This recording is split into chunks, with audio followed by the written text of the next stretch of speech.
Chapter 6, The Venice Menace. Not bad, chuckled Mr. Whitehead as the rubber bone winner left the store with a Dalmatian puppy in his arms. Whichever one of you kids came up with the quiz, it was a stroke of genius. Ellen Louise cleared her throat carefully.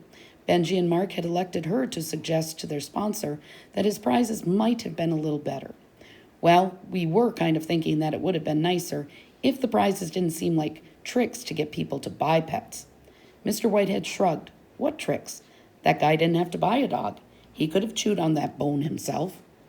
Oh, Zach, his wife chided. You're such a money grubber. That's the whole point of having a store, to grub money. It's because we make money that we can afford to do things like sponsoring radio shows. Oh, yes, Benji agreed instantly.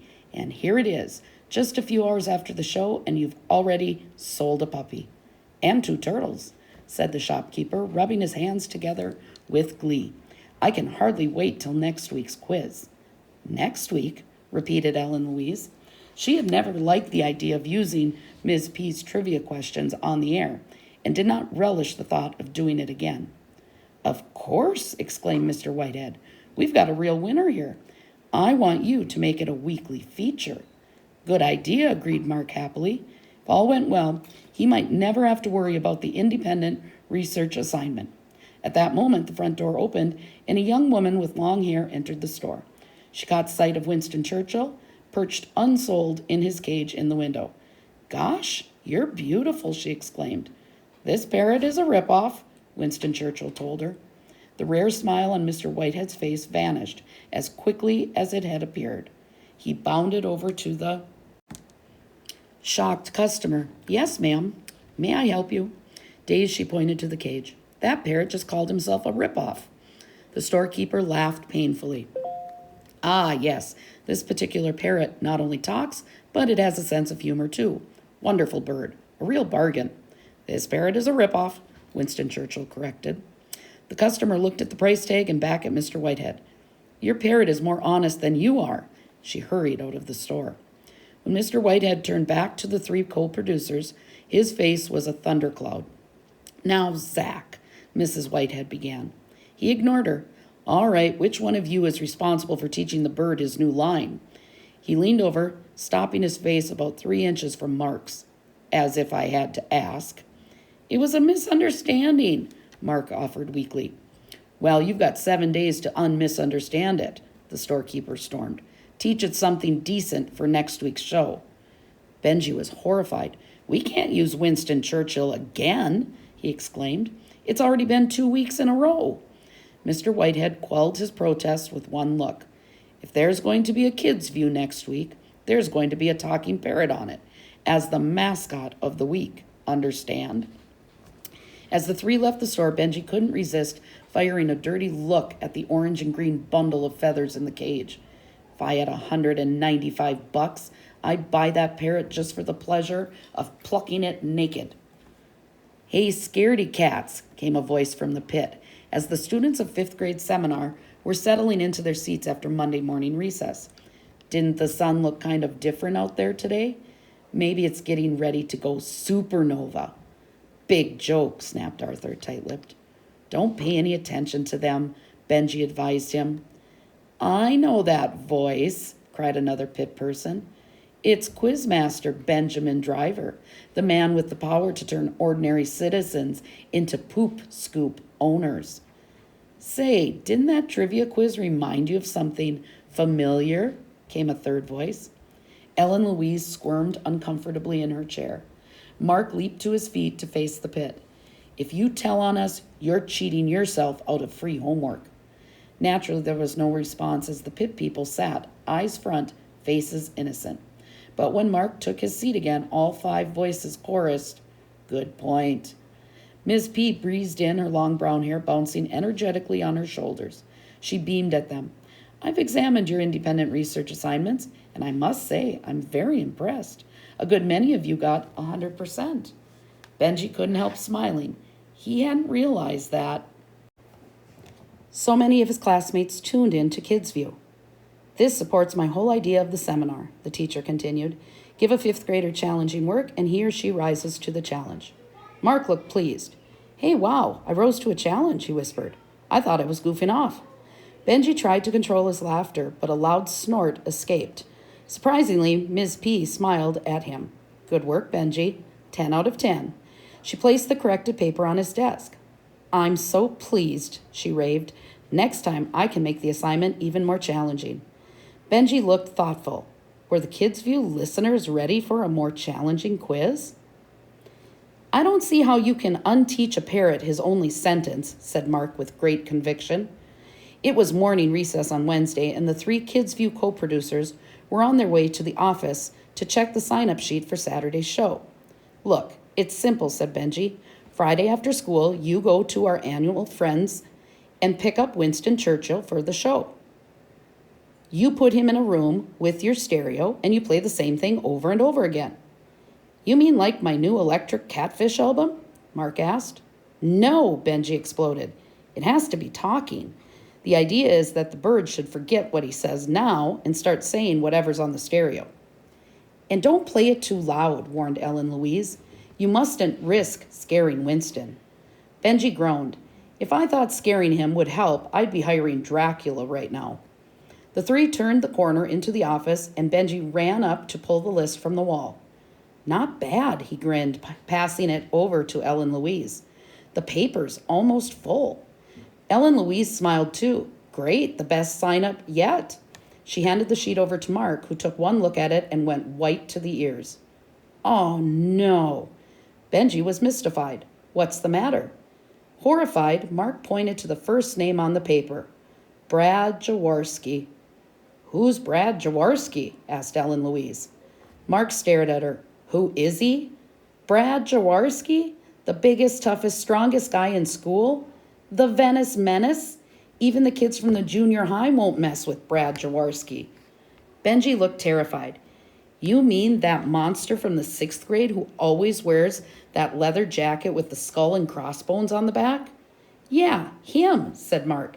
He's an animal. No, a dinosaur. Like a Tyrannosaurus Rex or an Allosaurus at least. They say he once punched a kid just to watch him bruise. Ellen Louise snorted in disgust. You guys are crazy. You're talking as if this Brad signed up for Kids View just so he could beat you up. What if I hit the wrong button in the control room while he's on the air and he comes out and pulverizes me? Protested Mark. Or what if Benji pronounces his name wrong when he introduces him? Yeah, said Benji fervently. He hadn't thought of it, but if the host was knocked unconscious by one of the guests during a broadcast, that would leave dead air. Give me that, scoffed Ellen Louise, snatching the list from Mark's hand. She smiled as she examined it. Look here, you babies. He's written a story and he wants to read it on the air. Some Tyrannosaurus Rex. She's right, said Benji to Mark. What are you, crazy? Havermeyer? He signed up for our show. He should be afraid of us. Mark said nothing, but he was muttering under his breath as the 3 went out for recess. As they left the building, they noticed a group of 6th graders involved in a pickup football game in the playground. One boy caught a short pass and headed down the field at top speed, twisting and dodging the other players. Suddenly, a blur of black leather hit him like a freight train. There was an audible crunch, and the ball carrier pitched backward 5 feet to land in a heap on the ground. Mark gasped in horror at the eerie gray skull and crossbones on the black jacket. Brad Jaworski, he breathed. Tackle, declared Brad mildly, dusting off his hands on his tight faded jeans. Tackle, cried the boy on the grass. Mugging would be more like it. Brad looked threateningly down at him. Hey, take that back. It was just a joke, the downed ball carrier said nervously. Nice tackle, Brad. Ellen Louise was trying to lead her awestruck co-producers off to the other side of the playground when a gruff voice bellowed, Hey, you! Heart sinking, Benji looked up. Brad Jaworski was jogging in their direction. It seemed that even the ground trembled at his approach. What does he want with us? Asked Mark, his face pale. Calm down, said Ellen Louise. He probably just has a question about Kids View. Brad drew close, towering over them. He fixed his gaze on Benji. Your driver, right? From the show? Right, Benji squeaked. And this is Ellen. I just want to set the record straight, Brad interrupted. I think your show is stupid, and the only reason I signed up to be on it was because my teacher made me. Got it? Benji, who believed that airtime was precious, flushed red with anger. But before he could respond, Mark stammered, Great, glad to know it. Thanks. Brad's eyes narrowed as he glazed at Mark. Hey, are you trying to be funny or something? No, cried Mark, shaking his head. No, he added. No. Wait a minute, interjected Ellen Louise. You're showing a real negative attitude here. If Kids View is so stupid, why don't you take your name off the sign-up sheet? She looked up at Brad defiantly. Benji and Mark both closed their eyes and waited for the massacre. But unbelievably, Brad backed down a little. Look, he said, Mrs. Harris was bugging me to write a stupid story, so I wrote down any old thing just to get her off my case. Turns out she's so thrilled, she wants me to put it on the radio. So don't go running around telling people I'm doing this because I want to. I've got no choice. Got it? He wheeled and headed back to the football game, which had stopped to wait for him. Ellen, are you nuts? Rasped Mark as soon as Brad was out of earshot. You don't argue with the Venice Menace. You just nod your head and hope he goes away.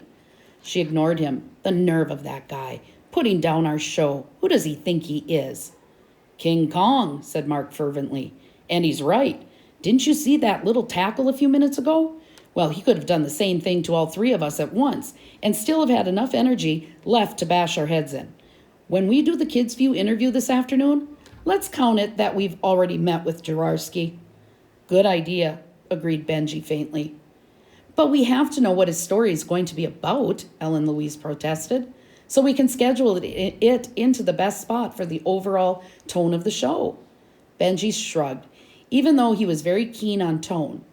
What kind of stuff would a guy like that write? War stories? Horror stories? Maybe he writes from his own experience, suggested Ellen Louise. Horror stories, Mark confirmed. Benji, Mark, and Ellen Louise were in Mr. Morenz's office conducting their weekly Kids View interviews. The teacher himself had to leave early to rush over to the bookstore because the Glass Caves of Nadrad had finally arrived from the publisher. No, you've got it all wrong, said Benji to a fourth grader in a black cape and high silk hat. You see, you can't do magic tricks on the radio because no one can see what you're doing. They just listen. But I can rip a dollar bill into 64 pieces and pull it whole out of your nose, the boy protested. That's great, said Benji. If we ever get a TV show, you'll be the first guy on it. What if I pull a rabbit out of my hat and I've got some card tricks that'll knock your socks off? Benji sighed. Same thing, Irving. This is radio. Ellen Louise looked delightful. Maybe he could do his tricks and you'd describe them to the listeners. That's ridiculous, exclaimed Benji. You can't see it, folks, but Irving the Magnificent has just turned a stick of gum into the Empire State Building right here in the studio. Listen, Irving, I'd love to help you, but it's not going to work. Maybe next week with a different act, something with a little more, sound. Irving left with a swirl of his cape, and Mark barked out, Next! And there he was, taking up most of the doorway. Brad Jaworski. Brad, Benji gasped. The Venice Menace glowered. Mrs. Harris said I had to come here and see you, so I'm seeing you. Now I'm going home. No problem, babbled Mark. I mean, if you want to stay, we'd love to have you, but if you want to leave, that's okay too. Stay, go, it doesn't matter. He fell silent under Brad's gaze. You're nuts, Brad told Mark, and he was gone. Jaworski. Aaron Driver looked up at her brother questioningly. Benji sighed. Sorry to bore you, kid, but I've got to get this introduction down perfect. I don't want to have Brad Jaworski mad at me. He settled himself at the practice broadcast desk and paused. I shouldn't have to worry like this. What can he do to me? I'm the host of the show. His face fell. And he's the Venice Menace. No, that is, his baby sister inquired. Benji looked up at the wall-sized poster of Eldridge Kestenbaum. What would you do? He asked the face of his radio idol. The poster stared down at him sternly. Mark always said that Eldridge Kestenbaum looked like he had just come from having 2 straight weeks of bad stomach cramps. Jaworski. Jaworski. Okay, here we go. Good morning, babies and gentlemen. He smiled and winked at his sister. Welcome back to Kids View. Next will be a reading by Senior Brad Jakovsky. He stopped short. That was just the kind of mistake he didn't dare make if he wanted to live to see 12. He looked in horror at his sister. You're going to be an only child.